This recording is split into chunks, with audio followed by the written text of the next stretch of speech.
মুসলমান করে ছেলে মেয়েরা বানা তরুণেরা হে নবী প্রেমিকেরা হযরতে আব্দুল কাদের জিলানী বলে ও বাবা মুরিদেরা শুনে রেখে দাও আমি আব্দুল কাদের জিলানী আমি আজকে দিনে যখন এই ছেলেটা আমাকে হাত ধোয়াতে এসেছিল এর কপালে জাহান্নামী লেখা আছে আমি আব্দুল কাদের জিলানী আল্লাহর কাছে ফরিয়াদ করেছিলাম কুরআন শরীফে এসেছে হাল জাযাউল ইহসান ইল্লা ইহসান যদি কেউ তোমার প্রতি এহসান করে তুমিও তার প্রতি এহসান করো যখন ছেলেটার কপালে জাহান্নামী লেখা আছে আমি আব্দুল কাদের জিলানী আল্লাহর কাছে ফরিয়াদ করলাম আল্লাহ পাক ছেলেটার কপাল থেকে যদি জাহান্নামী লেখা না উঠে আমি আব্দুল কাদের জিলানী হাত ধোয়া শেষ করব না প্রথম চোখে হাত ধোয়ালো জাহান্নামী লেখা উঠলো না দ্বিতীয় চোখে হাত ধোয়ালো জাহান্নামী লেখা উঠলো না ছেলেটা যখন তৃতীয় চোখ হাত ধোয়ালো আমার আল্লাহ ওই যুবকের কপাল থেকে জাহান্নামী লেখা তুলে দিয়ে জান্নাতি লিখে দেয়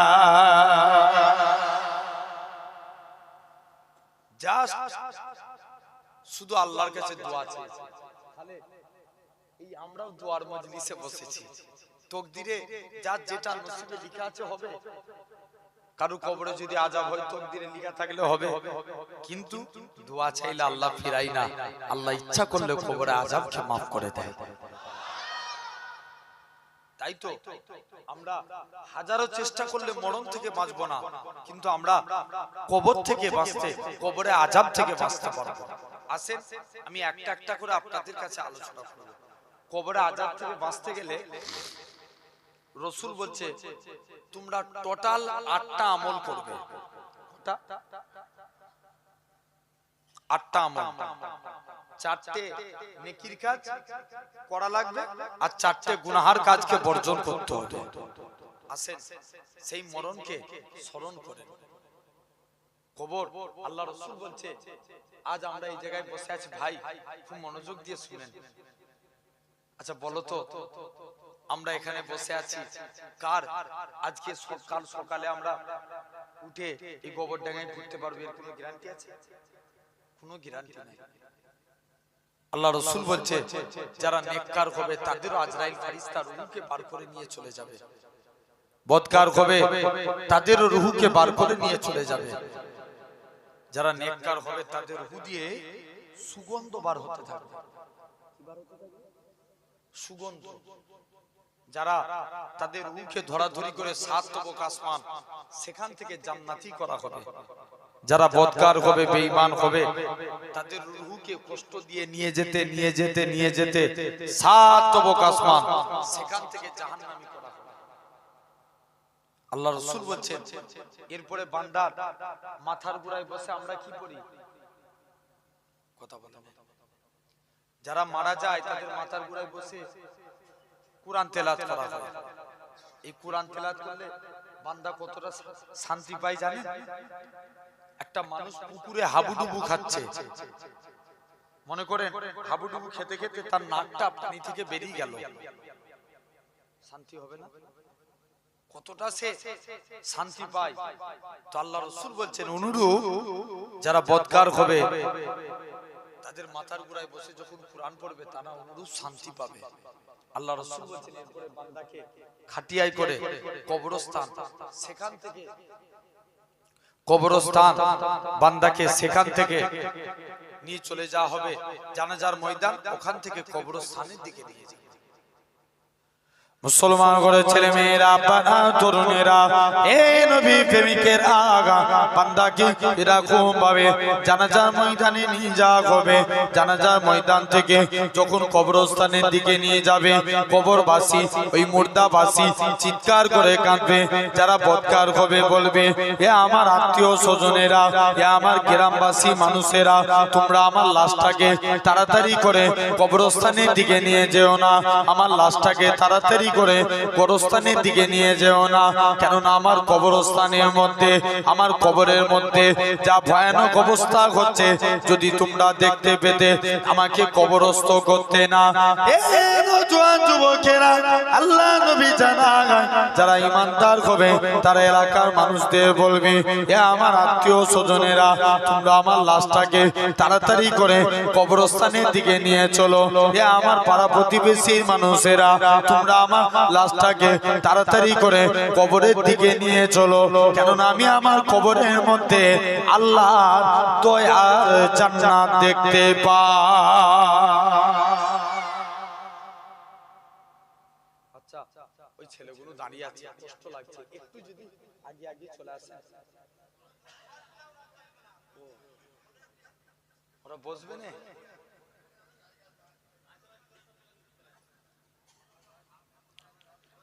জেনে রেখে দেন, শুনছেন বাপ, এই আমার দিকে খেয়াল করেন। তো এমন সময়তে দেখতে পাওয়া যায় বান্দাকে কবরস্থ করে দিয়ে চলে আসা হবে। 41 পা মুরাদ এসেছে, কতবার? 41 পা। আসতে যতটা সময় লাগে বান্দাকে তুলে বসানো হবে। হয়তো চুপ করো, সাইলেন্ট, মনে ভাবো যে কারুর বাড়ি হয়তো এই বাড়ি আর এই কবর, 41 পা হবে।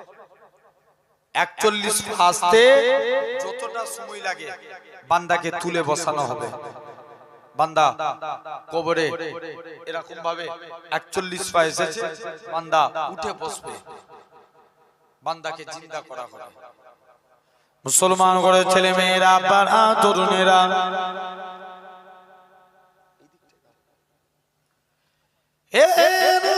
যুবকেরা, হে নবী প্রেমিকেরা, বান্দাকে কবরস্থ করা হবে। 41 পা মুরাদ এসেছে, 41 পা আসতে যতটা সময় লাগে বান্দাকে তুলে বসানো হবে, বান্দা কবর থেকে উঠে বসবে।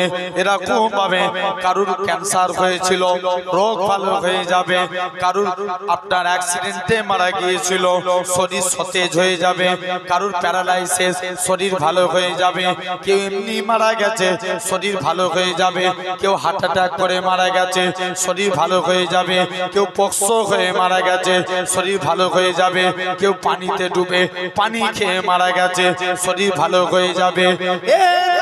যুবকেরা, যে যে রোগ নিয়ে মরে যাবে তার রোগগুলো ভালো হয়ে যাবে, বান্দা কবর থেকে উঠে দাঁড়াতে যাবে।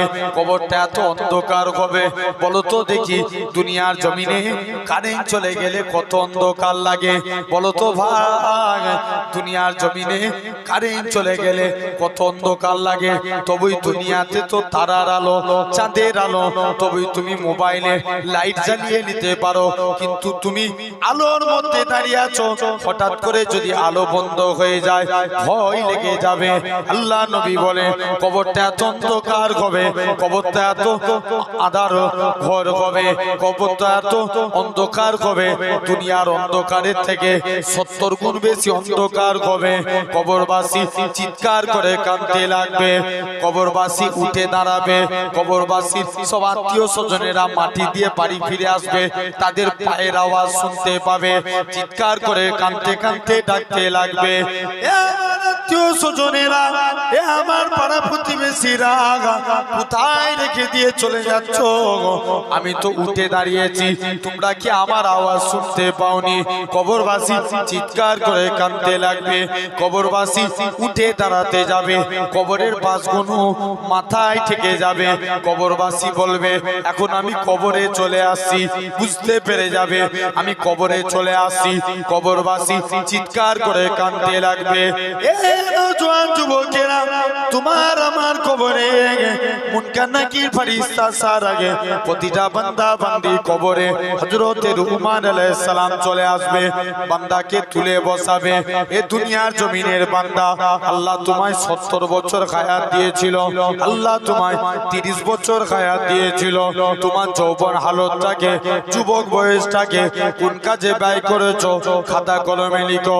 হযরতে লুকমান আলাইহিস সালাম ওই কাফনের টুকরাটা গলায় ঝুলিয়ে দিয়ে চলে যাবে। কি নেককার বলে কি বদকার বলে প্রতিটা বান্দা বান্দির মুখের দিক থেকে এক টুকরা কাপনের টুকরা ছিঁড়ে বলবে এই কাপনের টুকরাটা হবে তোমার জন্য খাতা, সাদা তাগুলটা হবে তোমার জন্য কলম, মুখের থুতুটা হবে তোমার জন্য কালি। বান্দা মুখ থেকে থুতু নিয়ে কালি নিয়ে সাদা তাগুলে করে কাপনের উপর লিখতে থাকবে। লিখতে লিখতে বান্দার মুখের থুতু ফুরিয়ে যাবে, তথাপিও লেখা শেষ হবে না। জওয়ান যুবকেরা, হযরত রুমান আলাইহিস সালাম ওই কাপনের টুকরাটা গলায় ঝুলিয়ে দিয়ে চলে যাবে। যারা নেকির কাজ করবে এদের তো কোনো বেলা নাই, যারা অন্যায় করবে আল্লাহ আফসোস করে বলবে ওই আমার বান্দারে তোদেরকে হেদায়েতের পথে আনার জন্য আমি আল্লাহ পাক যুগে যুগে কত আমার নবী রাসূল পাঠিয়েছি, তারপরেও তোরা এত অন্যায় কাজ করেছিস। বান্দা ভেবেছে আল্লাহ দুনিয়ায় মিথ্যা কথা বলে পার হয়ে গেছি, আল্লাহর কাছে কি মিথ্যা কথা বলে পার হওয়া যাবে? না না না, আল্লাহর কাছে মিথ্যা কথা বলে পার হওয়া যাবে না। আল্লাহ নামাজ পড়েছিলাম তোমার ফারিস্তারা লিখে নে, রোজা করেছিলাম তোমার ফারিস্তারা লিখে নে, আমি আপনি কি বলে রেখায় পাবো? আপনার আমার হাত সাক্ষী দিবে। আল্লাহ পাক এই হাত দিয়ে আপনার বান্দাটা মসজিদের দিকে যায় না, মাদ্রাসার দিকে যায় না, তিনি মাহফিলে গিয়ে বসে না, আপনার আমার হাত সাক্ষী দিবে। এরকম ভাবে আপনার আমার পা সাক্ষী দিবে। আল্লাহ পাক এই পা দিয়ে আপনার বান্দা মসজিদের দিকে যায় না, মাদ্রাসার দিকে যায় না, তিনি মাহফিলে গিয়ে বসে না, আপনার আমার কান সাক্ষী দিবে। আল্লাহ পাক এই কান দিয়ে আপনার বান্দাটা আল্লাহ পাক কুরআনের কথা শুনে না, হাদিসের কথা শুনে না, এরকম ভাবে প্রতিটা অঙ্গ প্রত্যঙ্গ আপনার আমার বিরুদ্ধে সাক্ষী দিবে। এই নওজোয়ান যুবকেরা, আমার আল্লাহ জানাবে ও আমার ফেরেশতারা চলে যাও চলে যাও, আমার বান্দাটাকে জাহান্নামী করে দাও। বান্দাটাকে জাহান্নামের দিকে নিয়ে যাবে, বান্দাখানা ঝরঝর করে কাঁদবে, বান্দা জাহান্নামের কাছে চলে যাবে। এমন সময়তে দেখতে পাওয়া যাবে বান্দাখানা চিৎকার করে কাঁদতে লাগবে, ও আল্লাহ পাকের ফেরেশতা আমাকে একটুখানি সময় দাও, আল্লাহর সঙ্গে দুটো কথা বলে আসি। ফেরেশতারা বান্দাকে সময় দিয়ে দিবে, বান্দাটা কাঁদতে কাঁদতে আল্লাহর কাছে চলে আসবে। আল্লাহ পাক দুনিয়ার জমিনে আল্লাহ ইবাদত করতে পারেনি ঠিকই কথা, তবে নাকি আপনি কোরআন পাকে ইরশাদ করেছেন ওমাইয়া তাকাল আলাল্লাহি ফাকুয়া হাসবু, যে বান্দা নাকি আল্লাহ আপনার উপরে ভরসা করে আপনি তার জন্য যথেষ্ট হয়ে যান। আল্লাহ পাক আমি আপনার গুনাহগার বান্দা, আমি আপনার পাপী বান্দা, আপনার উপরে ভরসা করে রইলাম। এই নওজোয়ান যুবকেরা, আমার আল্লাহ জানাবে সাত্তাকতাবি ওই আমার বান্দারে তুমি সত্য কথা বলেছো, চলে যাও চলে যাও। ওই আমার বান্দারে আমি আল্লাহ কি পারি না তো জীবনের পাকার পার গুনাহটাকে আমি আল্লাহ কি ক্ষমা করতে পারি না।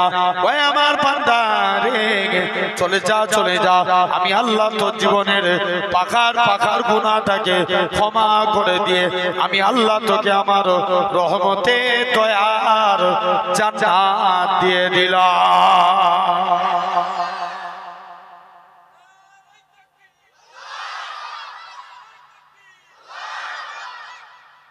ভাবো আজকে সেই সুন্দর মাহফিলে বসেছি, আল্লাহ রাসূল বলছেন এরপরে বান্দার কবরে আসবে মুনকার নাকির। কে আসবে? মুনকার নাকির ফেরেশতা বান্দাকে তুলে বসাবে, বান্দা উঠো। যারা উত্তর দিতে পারবে তাদের কবরে নাজাত, যারা উত্তর দিতে পারবে না আযাব। জেনে রেখে দাও তিনটে সওয়াল করবে। গোটার বুখারী তন্ন তন্ন করে দেখে কবরের সওয়াল জব প্রসঙ্গে 7টা হাদিস এসেছে। 6টা হাদিসে বলা হচ্ছে নবীকে কবরে না হাজির করানো হবে, যে নবী চিনতে পারবে তার কবরে নাজাত। জোরে বলো, কাকে চিনতে পারবে? নবীকে যে চিনতে পারবে, আর যে নবী চিনতে পারবে না তার কবরে নাজাত মিলবে না। একটা হাদিসে বলা হচ্ছে তিনটে সওয়াল করা হবে। মান রাব্বুকা মা দীনুকা